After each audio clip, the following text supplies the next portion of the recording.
What's up, people? It's your boy Chaotic with another Genshin Impact video, and today I'd like to review the final closed beta based off of the changes that were made since the second closed beta. So let's go ahead and get started.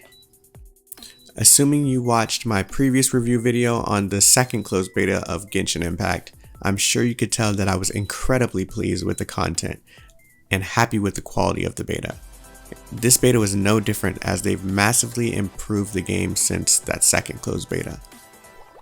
Let's go ahead and start with grinding. They've made some changes to the way you grind, but it's still straightforward. But let's go ahead and discuss the changes. The developers have slightly changed how you grind for adventure experience or more, which is the currency in the game, as a new portal was added into the world. This portal changes with every portal use.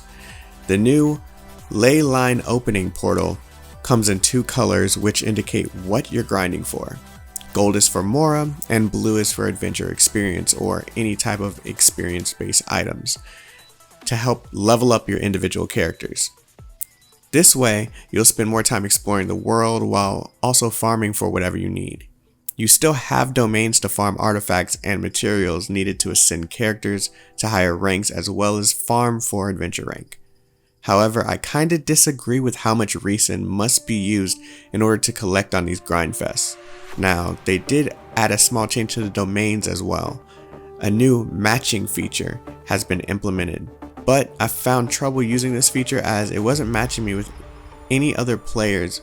But once the game releases, I'm sure that this would change, as so many players will need help grinding. I won't cover the battle pass, as I have a dedicated video showcasing that feature as well as my thoughts on it, but I'm happy that the devs have added the battle pass as well as events that allow you to earn characters by other means than just the wish system, which is the gacha mechanic in the game, as well as weapons too. The only event that I've seen thus far was to earn Jingling, and the objective was to complete 3 floors in the Abyss. In my opinion, the Abyss isn't really that fun, but it serves as a challenging method of teaching you strategy by allowing progression once you have completed that floor. Each floor contains a small challenge and time limits to completing each floor, such as requiring specific elements. It does serve its purpose, but can really get boring. Aside from that, new mechanics have been added. These are small changes, but I've noticed new methods to complete missions, such as gathering elemental energy around the world and placing them in specific locations in order to discover chests or progress in missions. The difficulty of the overall game does feel a bit harder, as I found a lot of methods that I've used in closed beta 2 did increase the power of my heroes, but enemies were a lot stronger and a lot tankier, most likely for balancing to prevent players from making the grind something they can do in 1 or 3 days. Keep in mind that you must reach a specific adventure rank in order to progress in the story, which requires your grinding of characters to be strong enough to face new challenges. Now, in closed beta 2, a lot of players found ways to remain prepared to heal and resurrect their heroes in sticky situations. To balance the healing mechanics, the developers have implemented a belly empty / full mechanic. When you eat enough food, you'll no longer be able to heal or resurrect for a specific time limit by any means of eating food that you might have gathered in the world or cooked. This one caught me by surprise, as I didn't know what it was till I tried to resurrect a hero of mine during a boss. This kind of put me in a sticky situation a few times actually. Now, there are some new combat mechanics. MiHoYo has added a new feature titled Elemental Resonance, which grants specific buffs when adding specific elemental conditions to your party of 4. This system will allow players to get creative when entering combat. Along with that comes a new defensive mechanic that seems only available to Geo Elemental characters. This allows you to pick up a type of shield for whatever element you're fighting against, but keep in mind that this doesn't last too long. This was most likely in an attempt to buff Geo characters in the game.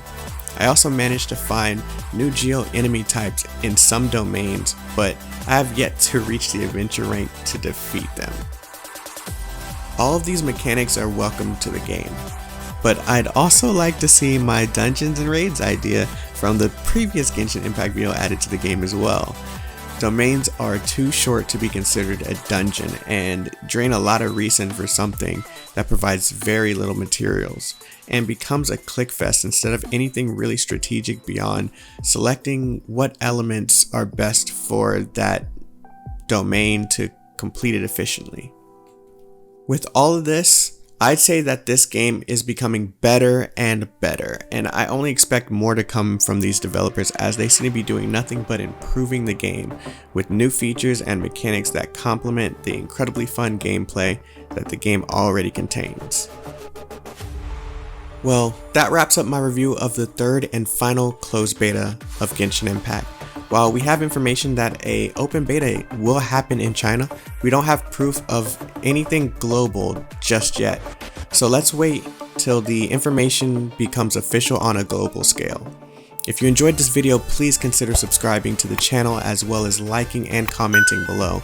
All this contributes to the growth of my channel, and I couldn't thank you enough for it. Have a wonderful day, stay healthy and safe, and I'll see you in the next one. Chaotic